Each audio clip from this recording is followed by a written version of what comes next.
بسم اللہ الرحمن الرحیم. ڈیئر اسٹوڈینٹس،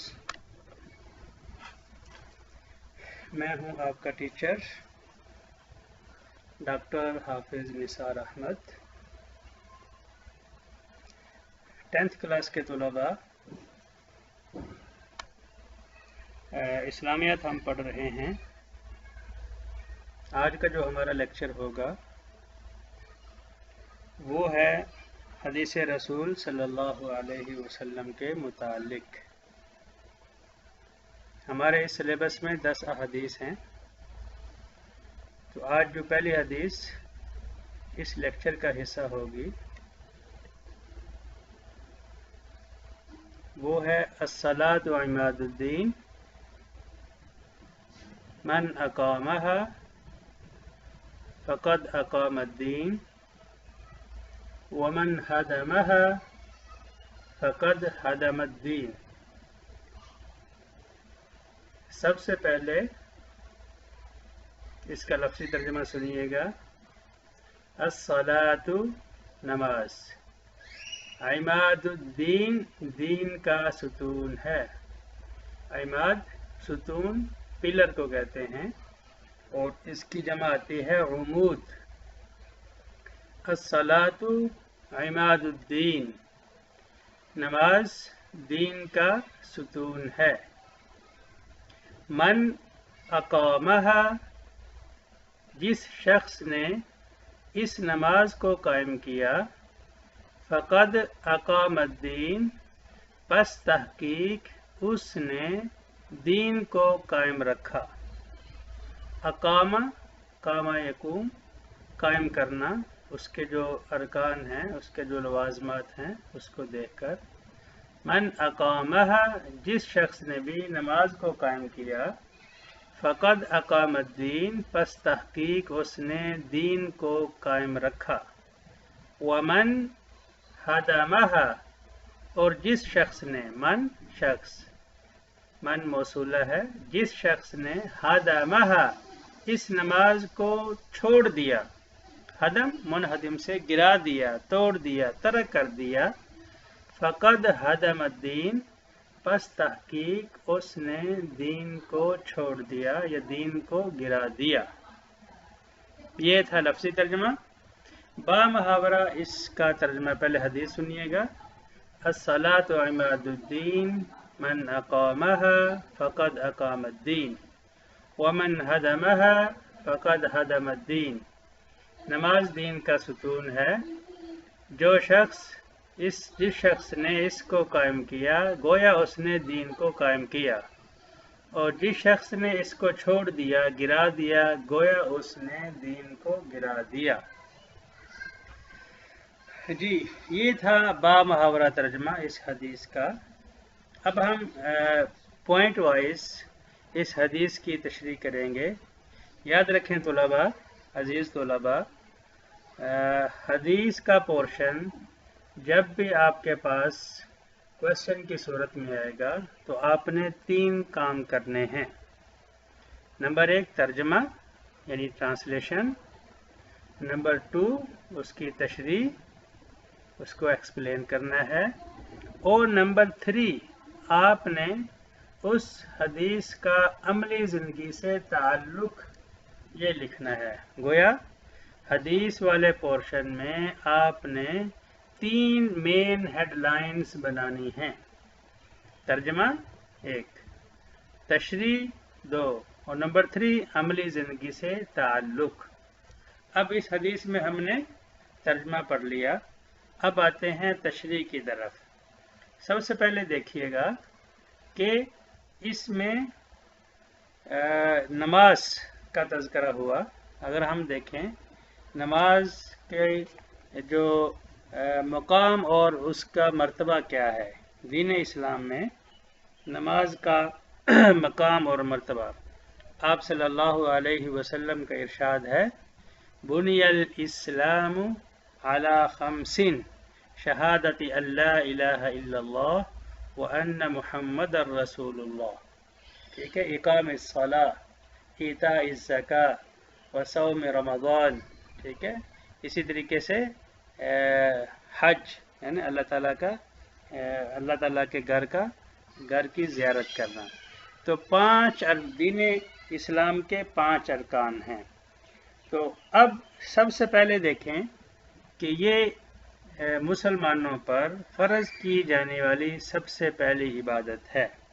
نماز عبادات میں سے سب سے پہلی عبادت ہے.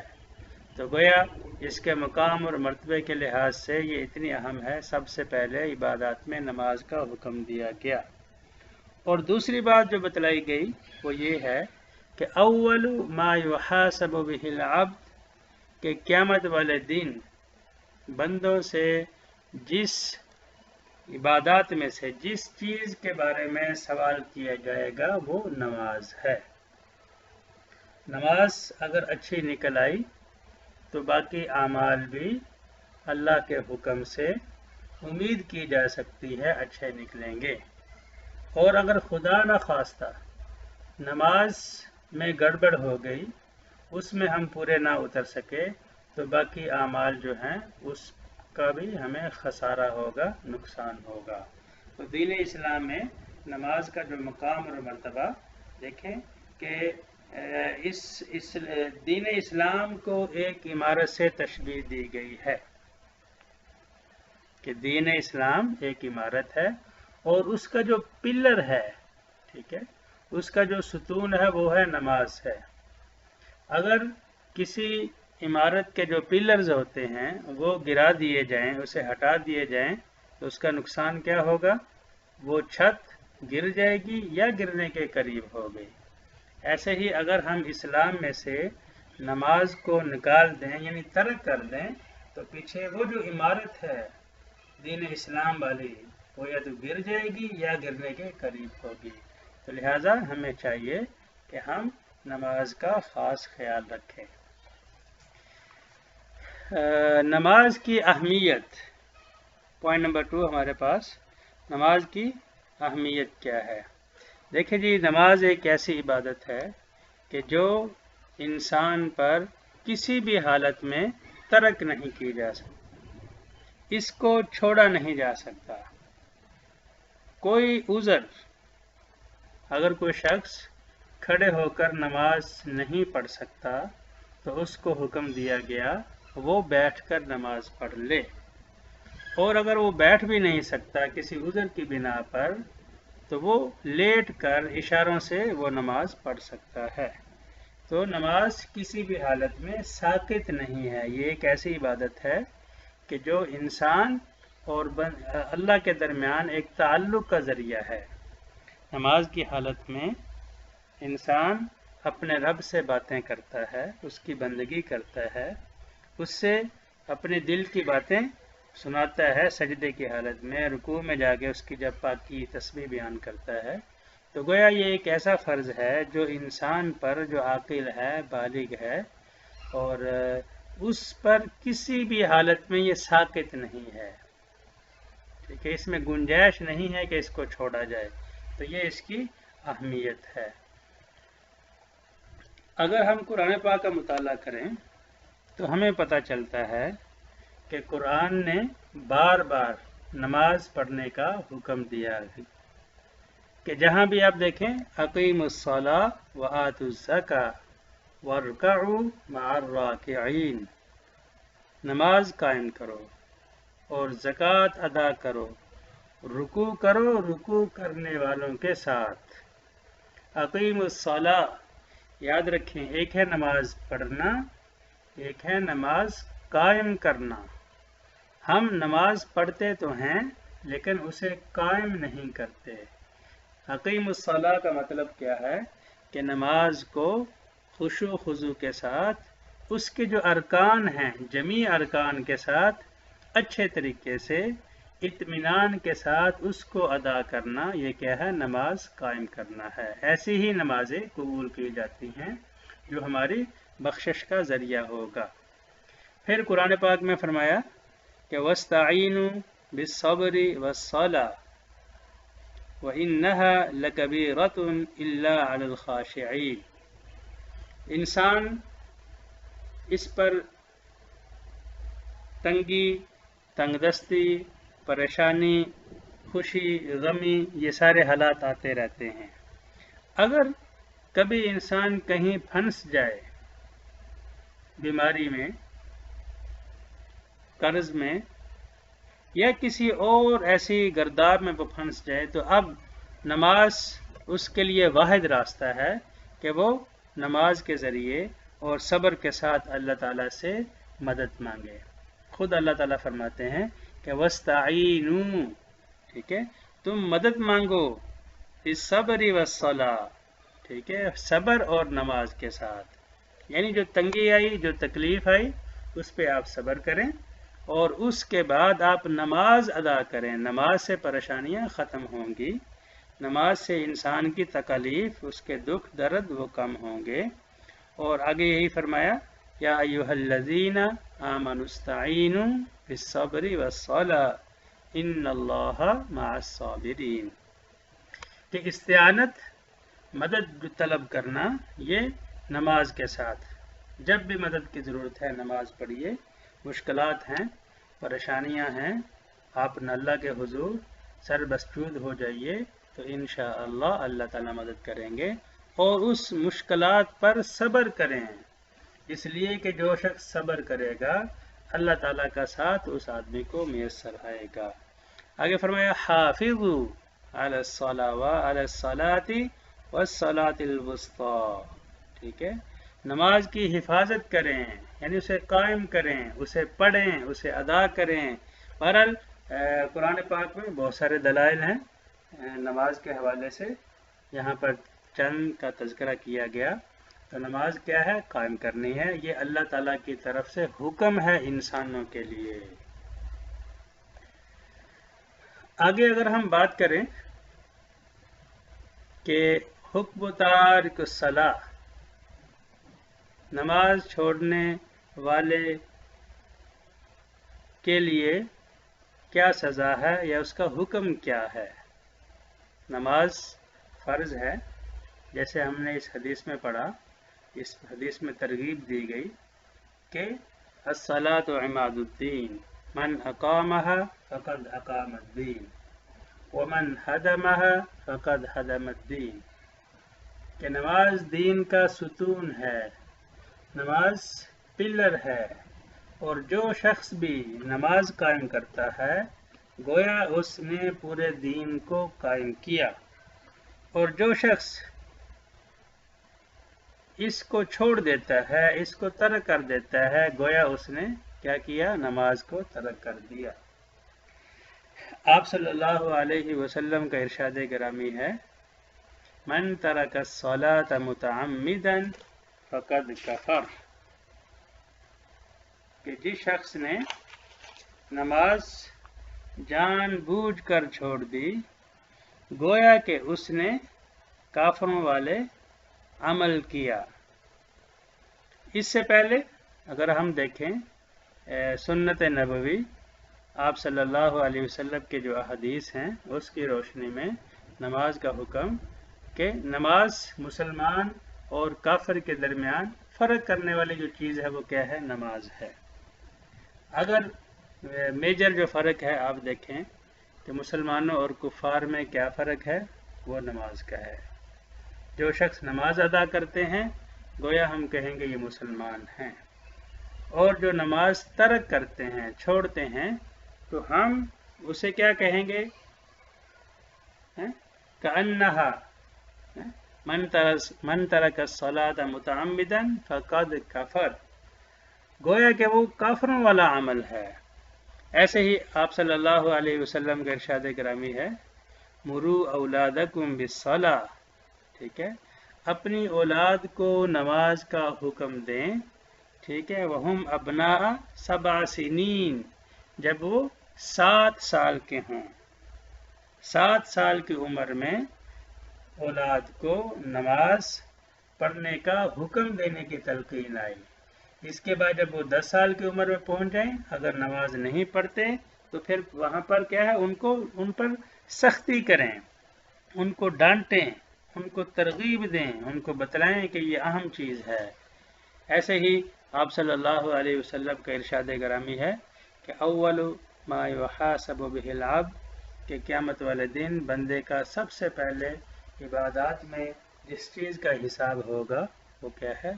نماز ہے۔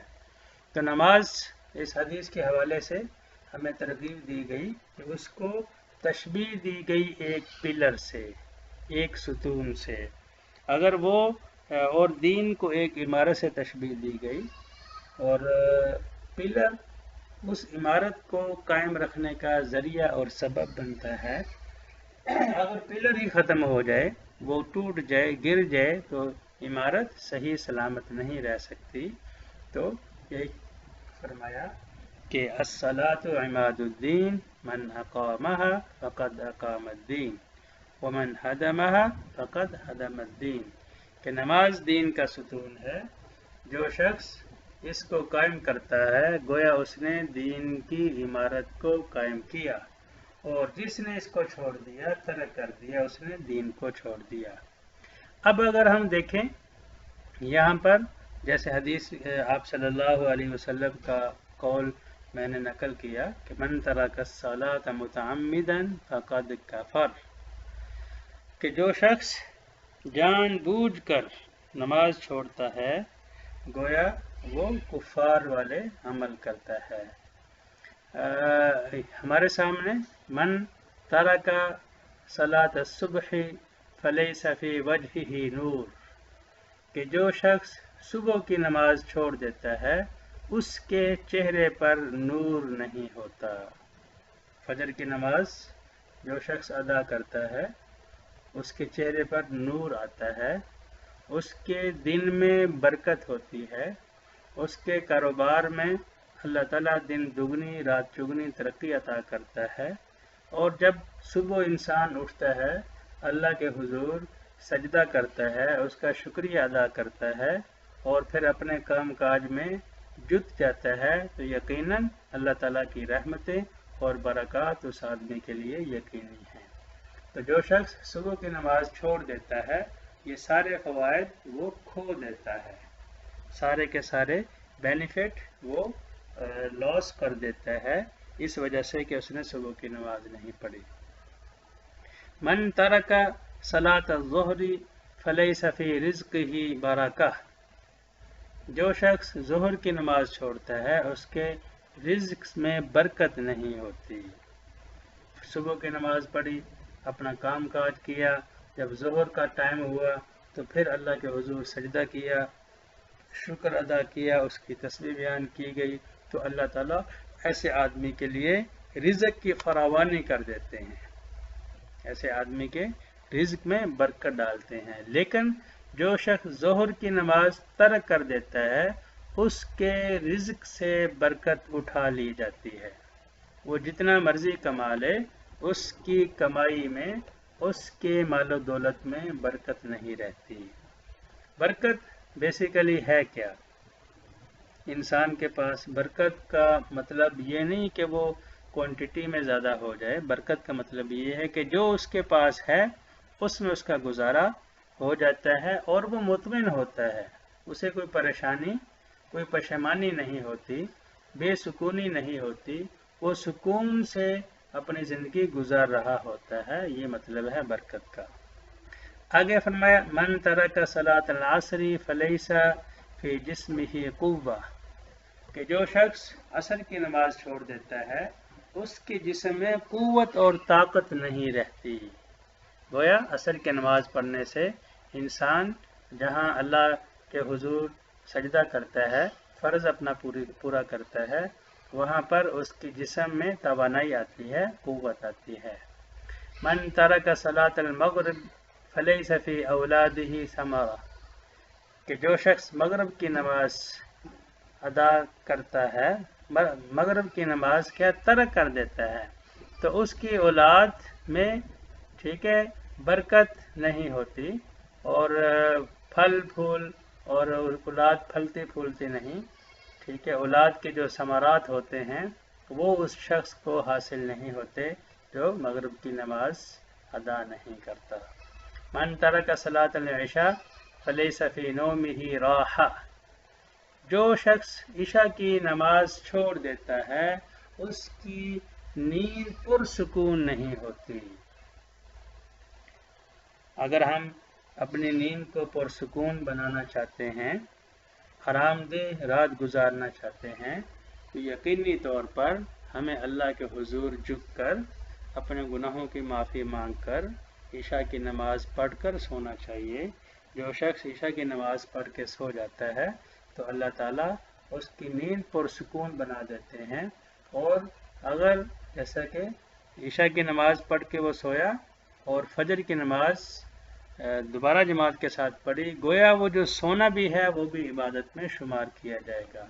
تو یہ تھا حکم ایسے شخص کا جو نماز چھوڑ دیتا ہے۔ تو آپ صلی اللہ علیہ وسلم کے فرمان کے مطابق من ترک الصلاۃ متعمدا فقد کفر۔ خلاصہ دوبارہ اس حدیث کا جو آج ہم نے پڑھی کہ الصلاۃ عماد الدین من اقامها فقد اقام الدین ومن هدمها فقد هدم الدین۔ نماز دین کا ستون ہے، جو شخص اس کو چھوڑ دیتا ہے گویا اس نے دین کو چھوڑ دیا، اور جس نے اس کو قائم کیا گویا اس نے دین کو قائم کیا۔ اسلام کے جو 5 ارکان ہیں ان میں سے ایک رکن نماز ہے۔ 5 ارکان اسلام میں سے کیا ہے؟ کلمہ ہے، نماز ہے، زکوٰۃ ہے، حج ہے اور رمضان کے روزے۔ تو گویا ایک رکن وہ نماز ہے۔ نماز کی جو منزلت ہے، مقام ہے، اہمیت ہے، وہ اپنی جگہ کہ سب سے پہلے عبادات میں اس کو فرض کیا گیا اور سب سے پہلے ہی اس کا حساب لیا جائے گا۔ نماز اگر اچھی نکل آئی تو یقینی طور پر ہم کہہ سکتے ہیں، امید رکھ سکتے ہیں کہ باقی اعمال بھی اچھے نکلیں گے۔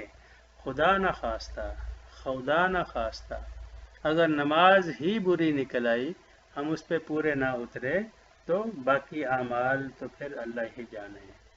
ایسے ہی قرآن پاک میں بار بار نماز کا تذکرہ کیا گیا، نماز کا حکم دیا گیا، اقیم الصلاۃ، نماز قائم کریں، ٹھیک ہے، حافظوا علی الصلوات والصلاۃ الوسطی، ٹھیک ہے، یا ایھا الذین آمنوا استعینوا بالصبر والصلاۃ، حکم دیا گیا بار بار نماز پڑھنے کا۔